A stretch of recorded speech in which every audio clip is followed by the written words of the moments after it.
شادی ہو بھی نہیں سکتی۔ السلام علیکم، میرا نام عبدالقیوم ہے، میں جھارکھنڈ سے ہوں۔ ہمارے علاقے میں زیادہ مسلکی لڑائی ہوتا ہے، تو کچھ ہم کو اللہ کے رسول صلی اللہ علیہ وسلم کی غیب کی علم کے بارے میں میرا سوال ہے کہ ادھر یہ مسئلہ زیادہ چھڑتا ہے، تو اس کے بارے میں تھوڑا آپ کلیئر کیجیے۔ بھائی نے ایک سوال کیا کہ نبی اکرم صلی اللہ علیہ وسلم کو علم غیب کے تعلق سے انہوں نے کہا بہت سادہ ان کے پاس اختلافات ہوتے ہیں لوگوں میں کہ آپ کو علم غیب تھا، کچھ لوگ کہتے نہیں تھا، تو اس تعلق سے ہمارا عقیدہ کیا ہونا چاہیے؟ دیکھیے، نبی اکرم صلی اللہ علیہ وسلم کو علم غیب کے تعلق سے مسلمان افراط اور تفرید کا شکار ہے، مطلب یا تو باؤنڈری سے آگے چل جا رہے ہیں یا تو باؤنڈری سے پیچھے رہ رہے ہیں، جبکہ ایک مسلمان کا کام یہ ہے کہ وہ وہی کہے جو کتاب و سنت کے مطابق ہو، جو اگر ہے تو ہے، جو نہیں ہے تو نہیں۔ نبی اکرم صلی اللہ علیہ وسلم کو علم غیب تھا اتنا جتنا کہ اللہ رب العزت نے آپ کو دیا تھا، لمیٹڈ اسکوپ کے ساتھ۔ نبی اکرم صلی اللہ علیہ وسلم کو اور دیگر انبیاء اور رسول کو علم غیب ہوتا ہے اتنا ہی ہوتا ہے جتنا ان کا رب انہیں دینا چاہتا ہے، لمیٹڈ کنڈیشنل علم غیب ہوتا ہے انبیاءوں کو، ٹھیک ہے؟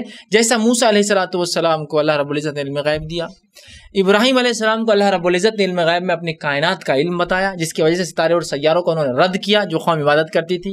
نبی اکرم صلی اللہ علیہ وسلم کو معراج میں لے جا کر اللہ رب العزت نے علم غیب تو بتایا نا، پہلا آسمان، دوسرا آسمان، تیسرا آسمان، جو انبیاء انتقال کر چکے، وہ جو انبیاء انتقال کر چکے آپ کے پیچھے نماز پڑھے، علم غیب تو ہے یہ۔ تو اللہ رب العزت اپنے انبیاءوں کو علم غیب دیتا ہے، لیکن اتنا جتنا مناسب ہوتا ہے، ان کو ضرورت ہوتی ہے۔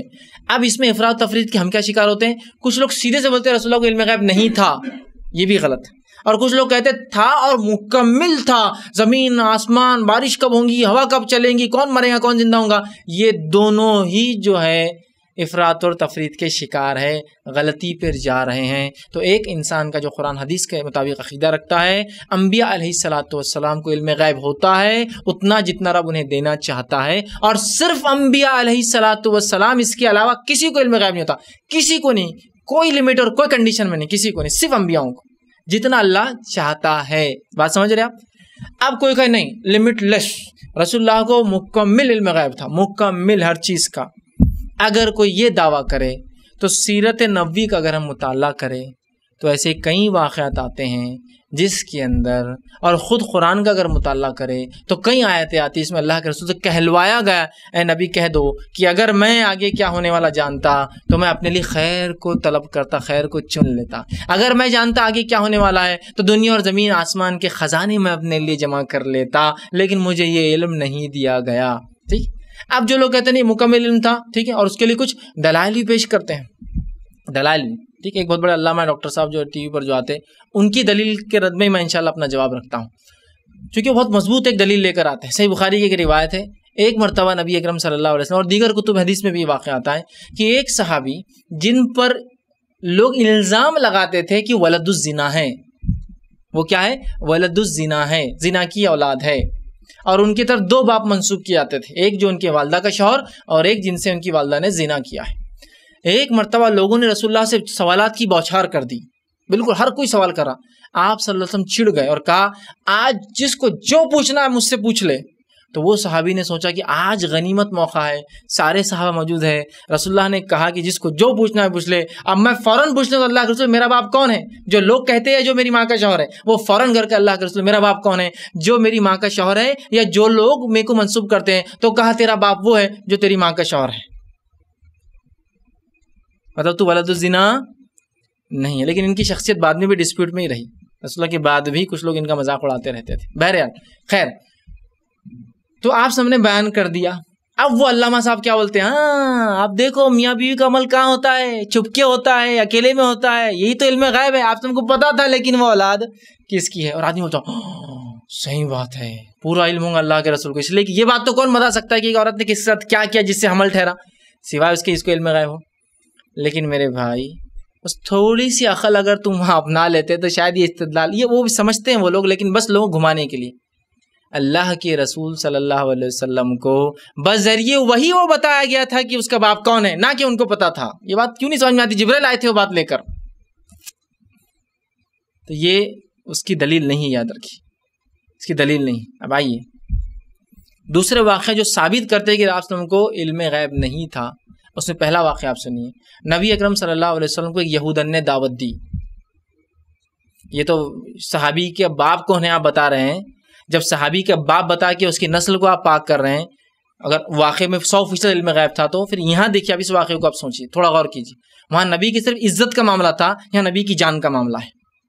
آپ صلی اللہ علیہ وسلم نے اس کی دعوت قبول کی. اس نے آپ کو کھانا پیش کیا. 2 صحابہ آپ کے ساتھ اور تھے جو 3 لوگ گئے تھے. ایک صحابی نے لقمہ نگل لیا. آپ صلی اللہ علیہ وسلم لقمہ لے کے صرف چبایا. چباتے ہی جبریل آئے اور کہا اللہ کے رسول اس میں زہر ہے. آپ نے اس کو تھوک دیا. ایک صحابی کھا چکے تھے, ان کی وہیں وفات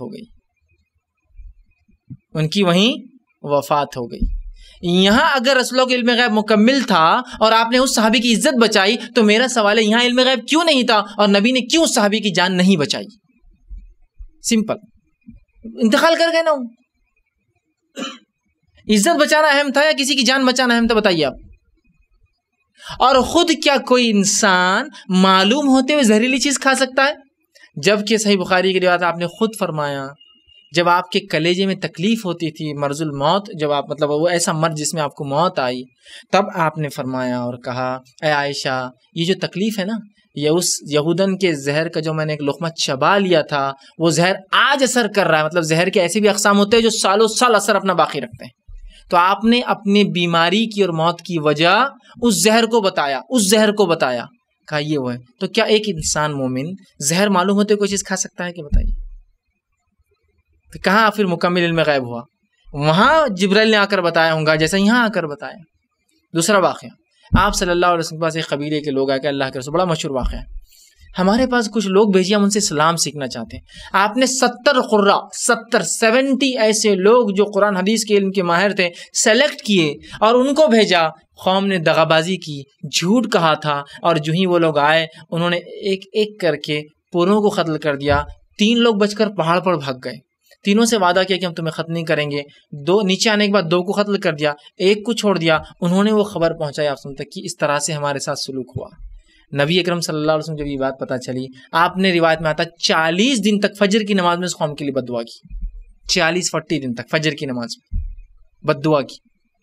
تو کیا میں یہ سوال کرتا ہوں, جو صحابہ اپنے نبی کو اپنے جان سے زیادہ محبوب سمجھتے تھے اور جو نبی اپنے صحابہ کو اپنے جان سے زیادہ محبوب سمجھتا تھا کہ جن کے مارنے کے عوض 40 دنوں تک اس قوم کو فجر کی نماز میں بد دعا دی, وہ نبی کو علم غیب ہونے کے بعد یہ 70 کو بولتا تھا جاؤ تم جاؤ, آزمائش ہے تمہاری. بھیجتا تھا کہ وہ نبی, وہ کہتا تھا مجھے سب پتا ہے کس چال سے سب کو قتل کر دو یہاں پکڑ کے. ہے نہیں ہے؟ بتائیے مجھے یہاں کہاں گیا نبی اکرم صلی اللہ علیہ وسلم کا علم غیب؟ 70 صحابہ مارے, ان 70 صحابہ مارے جا رہے, سارے کے سارے ٹاپ موسٹ قرآن حدیث کا علم رکھنے والے, ایک دم چوٹی کا. ہاں تو 100% نہیں تھا, میں یہ بتانا چاہتا تھا جتنا اللہ نے دیا تھا. خبر میں کیا ہو رہا 2 مردوں کے ساتھ, آپ نے بتایا نا 2 پہ عذاب ہو رہا ہے, 1 پہ پیشاب کی چیٹوں کے چغلی. تو علم غیب تھا, لیکن یہ اللہ نے جبریل کے ذریعے بتایا تھا. آپ کی ذات سے آپ کو علم غیب نہیں تھا, یاد رکھیے, آپ کی ذات سے نہیں تھا. بہت سے لوگوں کا ایسا ہوتا ہے بس یہ کہے کہ شروع ہو جاتے ہیں, ہے نا. اب جیسا لیکچر میں نے کہا آپ سب کی موت, مرض الموت, تو ارے نبی کو موت کی بات کر رہا, لعنتی ہے, یہ تو فلاں ہے, یہ تو یہ ہے, اور بس گالیاں بکنا شروع کر دیتے ہیں. حالانکہ قرآن نے خود نبی کے لیے موت کا استعمال کیا, 3 جگہ میں نبی کے لیے موت کا استعمال. خود ابوبکر صدیق رضی اللہ عنہ کا خطبہ اگر آپ سن لیں, جس خطبے میں اللہ کے رسول کی وفات کے بعد حضرت عمر کو سمجھانے کے بعد آپ ممبر پہ کھڑے ہو کے خطبہ دیے, تو یہ جتنے بھی حضرات ہیں نا جو موت کا لفظ نبی کے لیے استعمال نہیں کرتے ہیں, ان کے نیچے سے زمین ہی نکل جاتی, پھر زمین پوری نکل جاتی, خلا میں لٹک جاتے بیچارے. کیا ابوبکر صدیق کا وہ خطبہ ایک ایسا خطبہ تھا کہ اگر کوئی پڑھ لے تو سمجھ جائیں گا کہ کیا ہے. آپ کھڑے ہوئے حضرت عمر کو سمجھانے کے بعد اور پھر خطبہ دیا, اور خطبے میں یہ کہا کہ جو اللہ کی عبادت کرتا تھا, من کان یعبد اللہ فإن اللہ حی لا یموت, جو اللہ کی عبادت کرتا تھا وہ جاننے اللہ زندہ ہے, اس کو موت نہیں آتی ہے. من کان یعبد محمد, اور جو محمد صلی اللہ علیہ وسلم کی عبادت کرتا ہے وہ جان لے. پھر آپ فرماتے من کان یعبد محمد, جو محمد صلی اللہ علیہ وسلم کی عبادت کرتے تھے وہ جان لے فإن محمدا قد مات, تو محمد آج مر چکے ہیں. مات کا لفظ استعمال کیا. جب ابوبکر کر سکتے ہیں تو مجھے کرنے میں کیا حرج ہے؟ جب ابوبکر کا عقیدہ ہے کہ نبی کو موت آتی ہے تو مجھے اس عقیدے پہ چلنے میں کیا حرج ہے نا. اللہ نے قرآن میں کہا انک میتون و انہم میتون، اے نبی تمہیں بھی موت آئیں گی اور ان کو بھی موت آئیں گی. موت کا لفظ استعمال کیسے تھا؟ ٹھیک. وما محمد الا رسول قد خلت من قبلہ رسول افئن مات، محمد اللہ کے رسول ہے، ان سے پہلے کئی رسول گزرے، اگر وہ مر جائے فئن مات او قتلا، اور اگر قتل کر دیے جائے تو کیا تم اسلام سے پھر جاؤ گے؟ پھر موت کا لفظ آیا ہے نا. تو بہرحال یہ کیا ہے، بس کم علمی ہے، کم عقلی ہے، اور اتنا کم علم اور کم عقلی کے لوگ مظاہرے کرتے ہیں. اور بالخصوص جس علاقے سے آپ آتے ہیں وہیں ہمارے ایک دوست تھے، وہ اڑیسہ گئے تھے. مطلب وہ پورا ایک علاقہ ہے جہاں بہت علم کی ضرورت ہے، اور ایسے لوگ جو وہاں کے ہیں جن کو علم ہے ان کا کام ہے کہ وہاں صحیح علم پہنچائے. تو وہ کہنے لگے میں جمعہ کے خطبے میں گیا اور وہاں ایک شخص ممبر سے خطبہ دے رہا تھا اور کہہ رہا تھا کہ اللہ رب العزت کے 2 بیٹے ہیں. نعوذ باللہ. عیسائیوں نے تو ایک کہا تو وہ کفر میں چلے گئے، اس نے 2 کہہ رہا ہے، اللہ کے 2 بیٹے ہیں. ایک عبد القادر جیلانی اور ایک کوئی تو بھی ہے، اللہ رحم کر. ممبر پہ سے جمعہ کے خطبے میں اللہ کے 2 بیٹے ہیں. عیسائیوں نے تو ایک کہا اور وہ خارج ہو گئے اسلام سے اور وہ عیسائی بن گئے اور وہ کفر ہو گئے. لقد کفر الذین قالوا، وہ لوگوں نے کفر کیا جس نے کہا ہے اللہ 3 میں سے ایک ہے. تو عیسیٰ کو صرف ایک بیٹا بولنے کی وجہ سے وہ کفر میں چلے گئے اور اس نے 2 ثابت کرا ممبر پہ سے. اللہ رحم کرے. یہ لا علمی کا حال ہے. اسی طرح ایک صاحب تھے، ایک مرتبہ مجھے ملے، وہ ایک ایسے علاقے کے تھے کہ جہاں بہت علم کی کمی ہے. ان سے ایک بار میں نے بات کی اور میں نے دیکھا وہ کچھ کام کر رہے تھے. میں نے کہا رمضان کا مہینہ اور یہ ورکر آپ کے ساتھ ابھی بھی کام کرتے ہیں؟ تو ان کے مالک نے کہا ان کو جاؤ، بولے بھی تو رمضان میں نہیں جاتے. کیوں؟ کہ بولے ان کی عید صرف محرم میں آتی ہے. سنی مسلمان اور صرف محرم عید مناتے اور 10 دن کا تہوار ہوتا تو اپنے وطن اور گاؤں جاتے. ان کو عید بھی نہیں پتا، بقر عید بھی نہیں پتا کیا ہوتی ہے، رمضان عید نہیں مناتے. معلوم آپ کو، ان کو معلوم ہی نہیں رمضان کی عید. بولے ہم یہاں مہاراشٹر میں آتے ہیں، ہم کو معلوم ہونا رمضان کی عید رہتی. بولے بقرعید. ان کے بعد عید صرف ایک ہے، محرم کے پورے 10 دن عید مناتے ہیں. سبحان اللہ. یہ حالت جہالت ہے. تو بہرحال ہمیں ضرورت ہے کہ ہم ایسے لوگوں سے بحث نہ کریں، مناظرہ نہ کریں، بلکہ خیر خواہی کے جذبے سے سکھانے کا کام کریں. ورنہ ہم لوگ کیا کرتے ہیں، ہمارے پاس یہ دلیل تمہارے پاس مت کیجیے. وہ معصوم ہے، اس کو علم نہیں ہے بیچارے کو، ورنہ اور کفر میں بڑھ جائیں گا. آپ عقل سے کام لیجیے، حکمت سے کام لیجیے اور کہیے ابوبکر صدیق رضی اللہ عنہ کو تم مانتے ہو نہیں مانتے ہو؟ چلو ان کا عقیدہ دیکھتے میرے بھائی. رد میں نہیں، ارے ہم ثابت کر دیں گے نہیں تھا تم ثابت کرو تھا، وہ نہیں، کبھی بھی نہیں. چونکہ وہ تو بیچارے معصوم ہیں، میں کہوں گا علم ہی نہیں ہے. تو وہاں محبت کے ساتھ، عاجزی انکساری کے ساتھ نالج دیجیے. رسول اکرم صلی اللہ علیہ وسلم کو علم غیب تھا اتنا جتنا ان کے رب نے انہیں دیا تھا، اور انبیاء علیہ الصلوۃ والسلام علم غیب ہوتا ہے جتنا ان کا رب دیتا ہے. اس کے علاوہ کسی کو علم غیب نہیں ہوتا ہے.